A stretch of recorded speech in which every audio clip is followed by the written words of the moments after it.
혹시 언젠가 이런 생각을 해본 적 있습니까?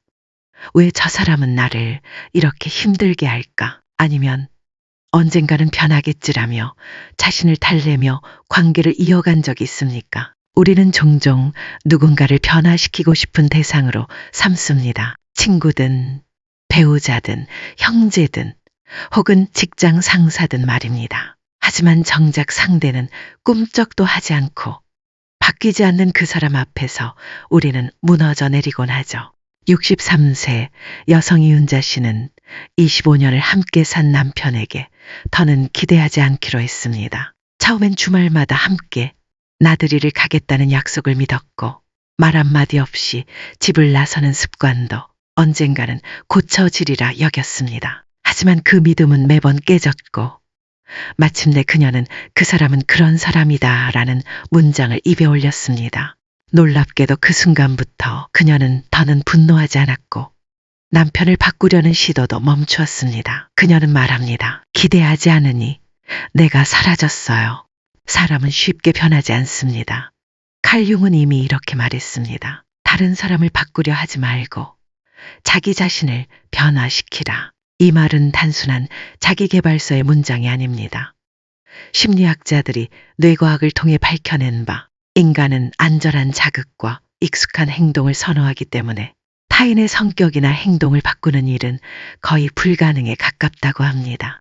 그러므로 관계에서 첫 번째로 해야 할 일은 그는 왜 그러지? 를 묻는 것이 아니라 나는 왜 그를 그렇게 보고 있는가? 를 묻는 것입니다. 이 글에서는 관계의 진실을 직시하는 법, 기대 없이 상대를 수용하는 연습, 그리고 그러한 태도가 어떻게 삶의 질을 극적으로 바꿀 수 있는지를 다양한 고전과 실제 사례를 통해 살펴볼 것입니다. 무리에서 반드시 거리를 둬야 할 사람은 정작 내가 변화시키려 드는 사람일지도 모릅니다. 그 통찰은 낯설고 아플 수 있지만 진정한 자유는 그곳에서 시작됩니다. 이제 본문으로 들어가겠습니다. 구독, 좋아요 누르시고 복 받으세요. 이윤자 씨의 이야기를 다시 떠올려 봅니다. 그녀가 관계에서 벗어난 첫 번째 순간은 남편에게서 희망을 완전히 놓았을 때였습니다. 그 순간 그녀는 분노도 기대도 없이 있는 그대로 보기를 시작했죠. 그녀는 말했습니다. 그렇게 10년을 전쟁처럼 지냈는데 그 사람은 한치도 안 변하더라고요. 나는 다만 그걸 인정하지 못했을 뿐이에요. 이 단순한 인정은 심리학적으로 인지전환이라는 강력한 내부적 변화입니다. 미국 심리학회에서는 이를 감정에너지의 재조정이라 부르며 기대를 포기하고 현실을 수용하는 사람일수록 정서적 안정감과 자율성이 높아진다고 분석했습니다. 인간은 뇌의 구조상 변화보다는 반복과 습관에 의존합니다. 이는 생존 본능과도 맞닿아 있죠. 뇌는 예측 가능한 자극을 안전하다고 판단합니다. 그러므로 왜 저 사람은 그렇게밖에 못할까라는 생각은 결국 나를 상처 입히는 자가 학대에 가깝습니다. 동양 고전 논어에서는 군자는 사람을 탓하지 않는다. 그 사람이 그럴 뿐임을 안다고 했습니다. 공자의 이 말은 사람의 본성을 바꾸려 하지 말고 그 본성에 따라 나의 위치와 반응을 조정하라는 가르침입니다. 다시 말해 정리해야 할 관계란 내게 해를 끼치는 관계가 아니라 내가 바뀔 거라 믿고 매달리는 관계입니다. 이 지점에서 우리는 중요한 심리 개념 하나를 만납니다. 심리적 수용. 이는 변화를 시도하는 대신 현실을 받아들이고 감정적으로 초연해지는 상태를 말합니다. 미국 웨스트버지니아 대학 심리학과에서 진행한 2022년 연구에 따르면 수용 훈련을 실천한 그룹은 감정 소모와 분노 반응에서 현저한 감소를 보였습니다. 더불어 자아, 존중감과 자기 효능감은 뚜렷하게 증가했습니다. 그럼에도 많은 사람들이 수용을 회피합니다. 이유는 간단합니다. 인정은 포기처럼 느껴지기 때문입니다. 하지만 그는 그런 사람이다라는 문장은 타인을 위해서가 아니라 철저히 나 자신을 위한 선언입니다. 그 선언이 있은 후 우리는 더 이상 감정의 불모지를 헤매지 않습니다. 더 나아가 이 선언은 관계를 끝낼지 거리만 둘지를 판단할 수 있는 기준점이 됩니다. 이제 우리는 질문을 다시 던질 수 있습니다. 나는 왜 저 사람의 변화를 그렇게 오랫동안 기다렸을까? 그 질문의 답은 바로 다음 장에서 이어질 구원자 콤플렉스에 숨겨져 있습니다. 이은자 씨는 남편의 행동을 오랫동안 바꾸려 했습니다. 처음에는 잔소리로, 나중에는 울음으로, 그 후에는 무관심으로 저항했지만 남편은 꿈쩍도 하지 않았습니다. 그제야 그녀는 깨달았다고 합니다.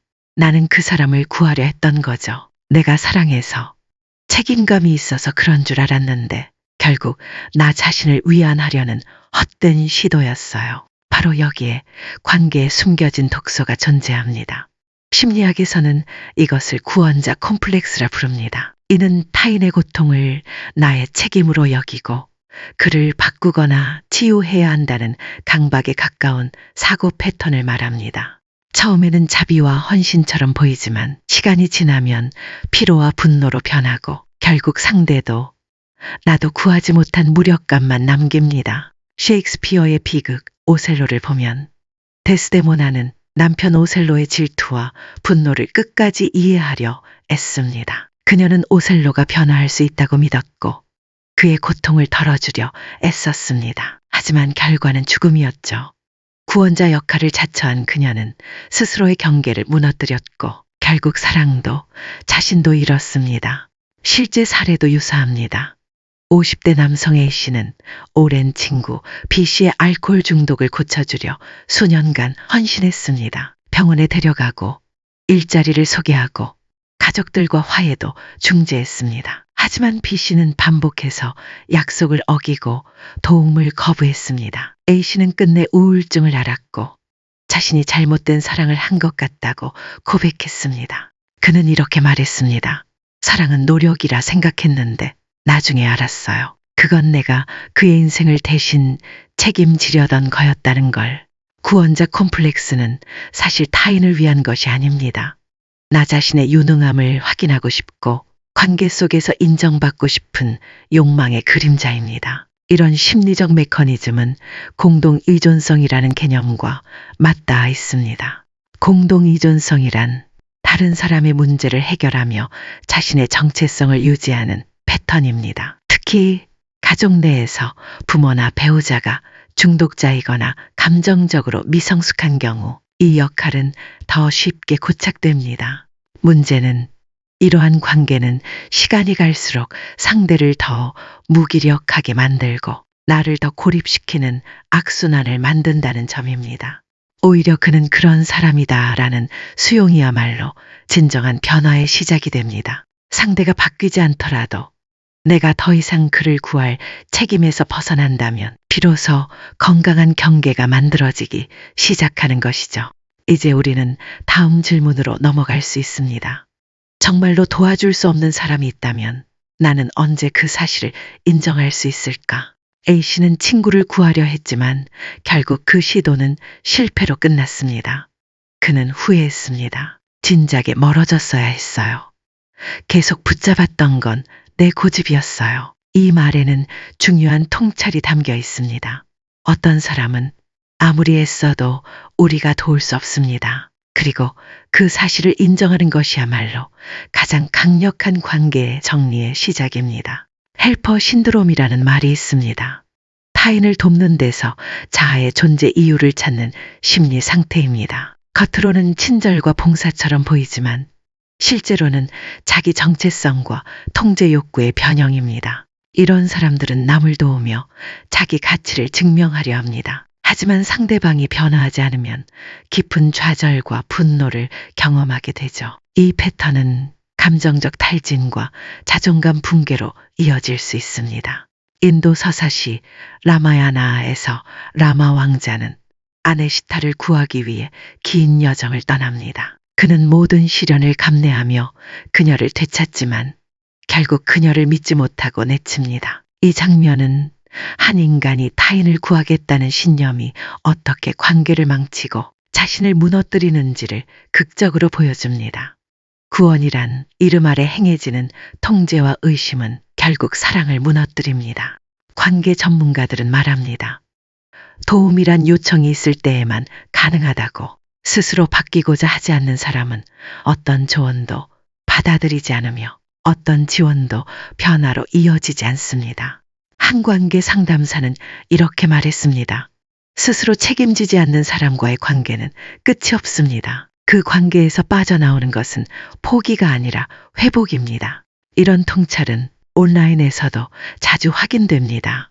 대학생 커뮤니티 에브리타임에서는 나쁜 친구를 어떻게 멀리해야 하나요? 라는 고민글이 수백 개 이상 공유되었습니다. 한 사용자는 이렇게 조언합니다. 도움을 구하지 않는 사람은 그냥 내버려 두세요. 그걸 인정하는데 5년 걸렸습니다. 그렇다면 어떻게 정리할 수 있을까요? 첫째, 내가 이 관계에서 지고 있는 책임이 무엇인지를 파악해야 합니다. 둘째, 상대가 스스로 문제를 인식하고 있는가를 점검합니다. 셋째, 도움을 요청받지 않았다면 도와주려는 시도를 멈춰야 합니다. 이렇게 관계 정리는 상대에 대한 비난이 아니라 나에 대한 보호로 출발합니다. 이제 우리는 관계를 완전히 끊어야만 하는가? 아니면 거리를 두는 방식으로도 유지할 수 있는가에 대해 고민할 때입니다. 이은자 씨는 남편과의 갈등이 극심했을 때 이혼 대신 방을 따로 쓰기로 결정했습니다. 매주 한 번은 함께 산책을 하되 그 외의 시간은 각자 일정을 존중하기로 했죠. 그녀는 말합니다. 완전히 끊지는 않았어요. 그 대신 기대를 줄이고 거리를 둔 거죠. 그랬더니 마음이 편해졌어요. 바로 이 지점에서 중요한 관계 원칙이 드러납니다. 적당한 거리는 관계를 끊는 것이 아니라 지키는 방법이 될 수 있습니다. 심리학에서는 이를 관계의 자율성 존중이라고 부릅니다. 이는 친밀함과 독립성 사이의 균형을 말합니다. 서울대학교 심리학과에서 진행한 최근 연구에서는 자율성을 인정받는 관계일수록 정서적 안정감이 높고 갈등도 더 잘 해결된다고 밝혔습니다. 일본 심리학자 다케오 도이는 이와 관련해 아마에가메, 라나이가메 개념을 설명했습니다. 이는 타인에게 의존하면서도 거절당하지 않으리라는 전제를 두는 행동 양식을 의미합니다. 문제는 이 아마에가 지나치면 상대방에게 감정적 부담을 주고 관계를 압박하게 된다는 점입니다. 감정적 의존은 애착을 위장한 통제일 수 있습니다. 그리고 그것은 결국 관계의 파괴로 이어집니다. 현대 사회에서는 이러한 감정 피로가 더욱 심각해졌습니다. 가족, 친구, 직장 동료와의 관계 속에서 우리는 점점 더 감정 노동에 시달리고 있습니다. 말 한마디, 표정 하나도 계산하게 되는 피로감. 그래서 많은 사람들이 대화조차 스트레스라고 말하죠. 이에 대한 해법으로 전문가들은 정서적 경계 설정을 제안합니다. 이 경계란 무례하지 않게 거리를 두는 방법입니다. 예를 들어 대화의 시간과 장소를 조절하거나 응답을 유예하는 방식이 있습니다.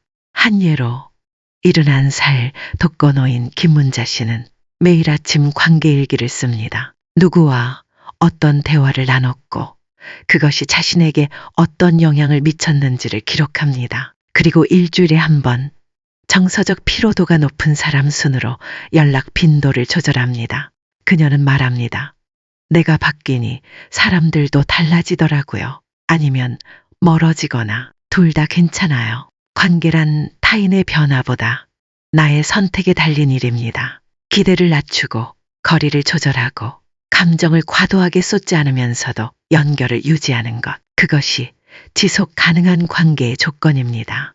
다음 장에서는 이처럼 적절한 거리를 둔 후에 나타나는 놀라운 변화를 살펴보려 합니다. 관계를 정리하면 무엇이 달라질까요?